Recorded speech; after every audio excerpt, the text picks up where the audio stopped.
Wisdom tree के अनुभव केहन रहले एक वर्ष के? विजडम ट्री के अनुभव सर मेरा बहुत बढ़िया रहले। बहुत बढ़िया की रहले कि जे टाइप के वातावरण, जे टाइप के शिक्षा के स्तर, जे टाइप के लोग के दिया चाहे छलिए वही टाइप के हमरा सबके एकटा सफल भेले। हम सब केना मूल्यांकन कर जी पेरेंट्स जे है एग्जाम में अबै छै, रिजल्ट ले छै, ओकर रिव्यू होइ छै, हम सब रिव्यू पर साइन करबै छी।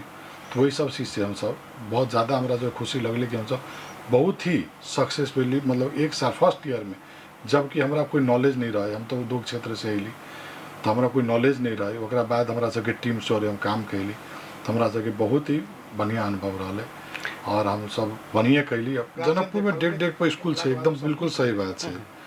अब भ के जाते कि कुछ स्कूल के अब कोई स्कूल के हम कंपटीशन हमनी कह के बात कर रहा छी। एकटा अपने जो प्रश्न कैली वही प्रश्न के जवाब के दिया जाए छी कि स्कूल खोले में की रहे कि एकटा खाली स्कूल में बच्चा जाए, बच्चा स्कूल में जाके खाली पढ़ाई करके अला के बाद में घर में खाली गेम खेलते, माता पिता के तंग करते, ये नहीं जाते वो नहीं जाते।